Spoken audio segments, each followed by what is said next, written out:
여리고성을 무너뜨리고 그 땅을 차지한 이스라엘은 무척이나 기쁘고 감격스러운 그런 경험을 맛보게 되었습니다. 이 일로 인해 히브리인의 신 여호와가 이스라엘 민족과 함께 한다라는 소문이 온 가나안 땅에 퍼져 나가게 되었습니다. 그곳의 거민들은 이제 이스라엘을 두려워하게 되었고, 이스라엘 백성들은 자신들의 형통함에 대해 만족해하며 지내고 있었습니다. 그런데 7장이 시작되며 분위기가 달라집니다. 잔치상에 찬물을 끼얹는 일이 생겼기 때문입니다. 그것은 바로 유다 지파의 아간이라는 사람의 불순종 때문이었습니다. 앞선 6장에서의 라합과 대비되는 아간은 하나님을 두려워하지 않았기에 범죄하게 되었고 결국 죽음을 맞이하게 됩니다. 오늘은 여호수아 7장의 이야기를 통해 우리에게 주시는 말씀이 무엇인지, 하나님은 어떤 분이신지에 대해서 함께 나누고자 합니다. 먼저 아간이라는 사람에 대해서 알아봅시다.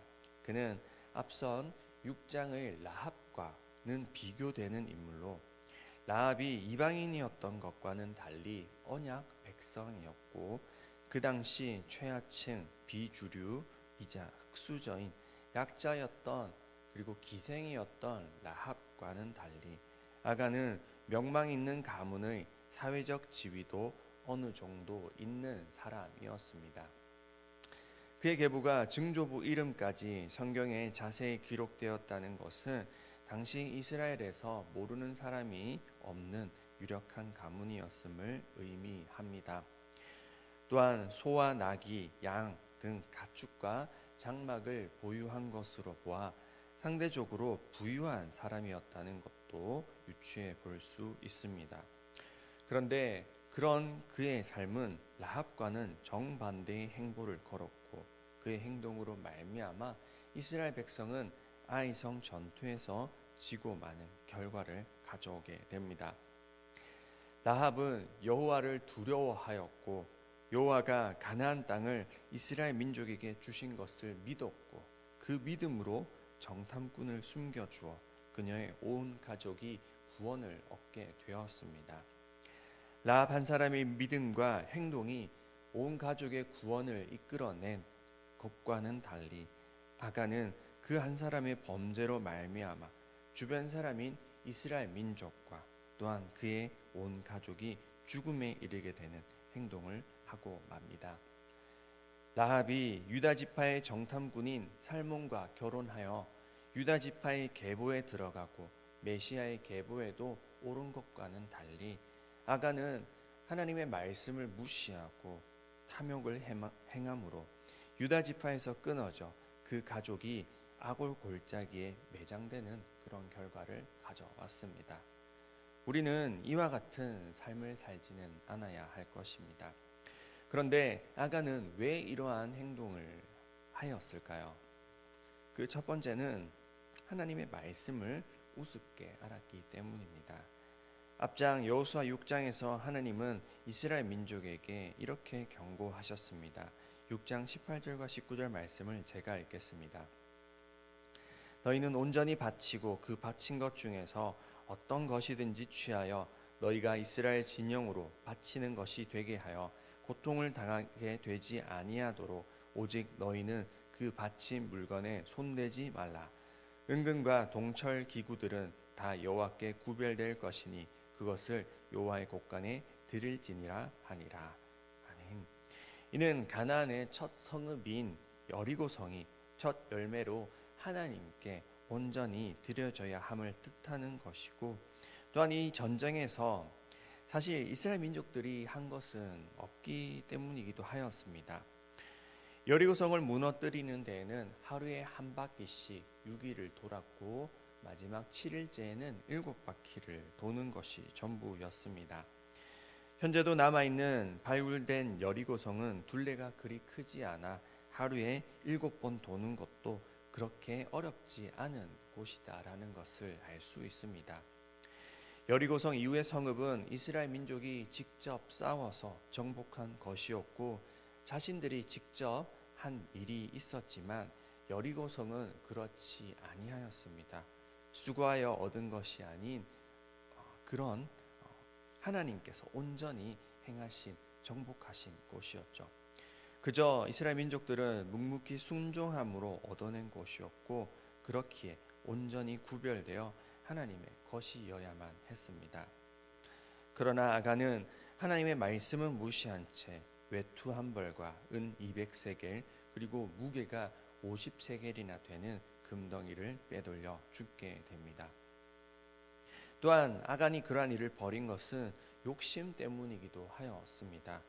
사람의 욕심은 끝이 없고 그 욕심은 실수를 하게 만듭니다.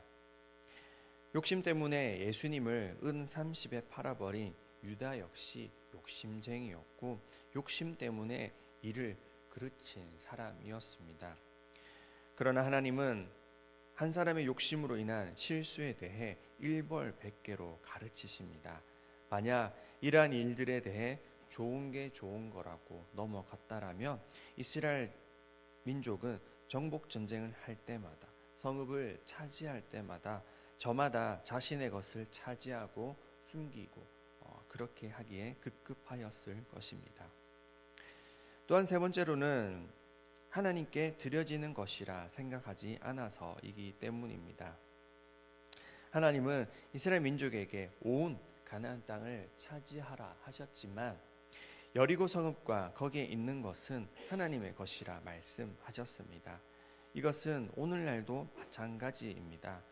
하나님이 자신의 것이라 말씀하신 것은 여러 가지가 있는데 먼저는 장자이며 그 다음은 소산물의 첫 소산물 혹은 소산물의 11조입니다. 오늘날 우리는 농사를 짓거나 그러진 않기에 매달 얻은 소득의 10분의 1을 드리고 있는데 그것은 나의 모든 소유가 하나님의 것임을 인정하는 것과 또 그 11조가 하나님의 것으로 구별되어졌다라는 것을 인정하는 행동입니다. 그런데 오늘날 믿는 사람들 중에는 종종 그것을 쉽게 생각하는 경우가 있는 것 같습니다. 물론 믿지 않는 남편과 아내가 있는 경우는 그럴 수 있을지 모르겠지만 둘 다 믿음이 있는 가정에서 11조를 하지 않는 것은 하나님의 것을 인정하지 않는 행위임을 알아야 할 것입니다. 믿음이 연약하여 그러지 못하는 경우가 있는데 참으로 안타까운 모습이라고 할 수 있습니다. 자, 그런데 이러한 죄의 모습이 있을지라도 하나님은 아간에게 몇 번이고 기회를 주시는 분이다라는 사실을 또한 기억할 필요가 있습니다. 오늘 본문에서 하나님은 어떤 분이십니까? 사실 하나님은 여러 번의 기회를 주신 분이기도 합니다. 16절부터 18절에는 여호수아가 4번의 제비 뽑기를 통해서 아간을 적발하였는데 그는 이 4번의 기회 동안 아무런 행동을 하지 않았습니다. 그리고 그 전날부터 알려져 있었기 때문에 이 일에 대하여서 아간은 충분히 자백할 수가 있었습니다. 그러나 그는 그저 마지막에 적발되고 나서야 자신의 죄악이 드러나고 나서야 죄를 자백하는 모습을 보이게 됩니다. 우리의 잘못은 이것처럼 아간처럼 드러나서는 안 될 것입니다.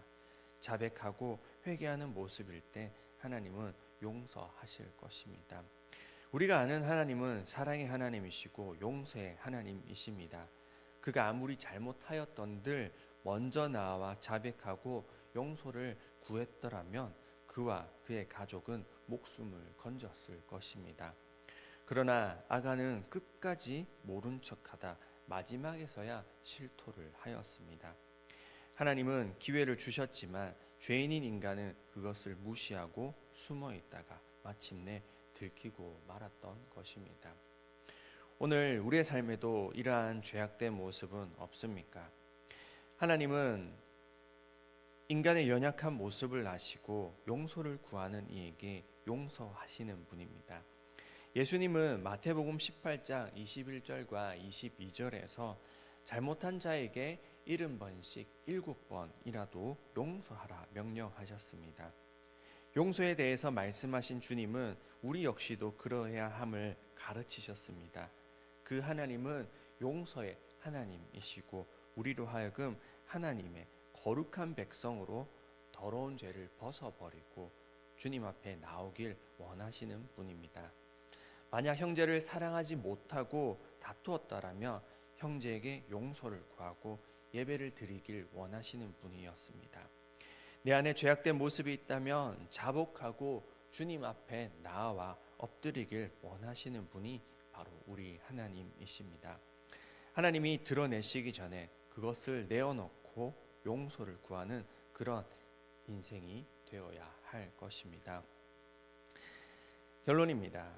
오늘 우리는 여호수아 7장의 말씀을 통해 아간의 모습을 보게 됩니다. 하나님이 이 이야기를, 이 불경한 내용을 여호수아에 남겨둔 이유는 성경에서 이 이야기를 통해서 주는 메시지가 있기 때문입니다. 첫 번째는 하나님의 말씀을 우습게 알면 벌을 받고 그 벌은 단순히 한 개인을 넘어 가족과 공동체에까지 영향을 미친다라는 것입니다. 또한 욕심은 사람의 눈을 멀게 하고 실수하게 만든다라는 것을 가르쳐 주십니다. 세 번째로는 아간처럼 하나님의 것을 하나님의 것이라 여기지 않는 것, 그것이 죄다라는 사실을 가르쳐 주십니다. 이 말씀을 기억하며 오늘도 하나님께 순종하고 하나님의 말씀에 순종함으로 나와 나의 가족 그리고 신앙 공동체가 복을 받고 하나님의 것을 온전히 드림으로 죄를 범하지 않는 그런 아름다운 신앙의 모습 우리 모두가 되길 간절히 바라고 소원합니다. 기도드리겠습니다.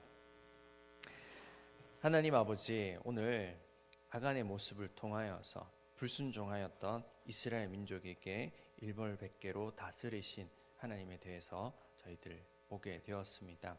그러나 그럼에도 불구하고 우리의 연약한 모습을 아시고 용서하시는 주님, 우리에게 많은 기회를 주시고 그러한 기회들 가운데서 다시 돌이키길 원하시는 그 주님에 대해서 우리가 잘 알고 있사오니 주님, 우리가 혹 주님 앞에 죄악된 모습으로 섰을지라도 주님 앞에 자복하고 회개함으로 말미암아 용서받는 인생 되게 하여 주시고 또한 주님의 말씀에 순종함으로 말미암아 나와 나의 공동체가 늘 복을 누리는 그런 모습이 있을 수 있도록 주님 인도하여 주시옵소서.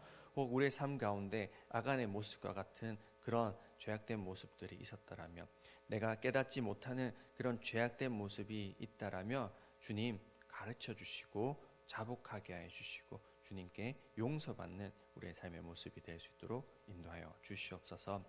이 시간 또한 주님 앞에 귀한 예물 올려드립니다. 하나님이 허락하신 것을 내 것인 양 여기지 않고 주님의 나라와 주의 의를 위하여서 드리오니 귀하게 사용하여 주시옵소서. 감사드립니다. 예수님 이름으로 기도드립니다. 아멘.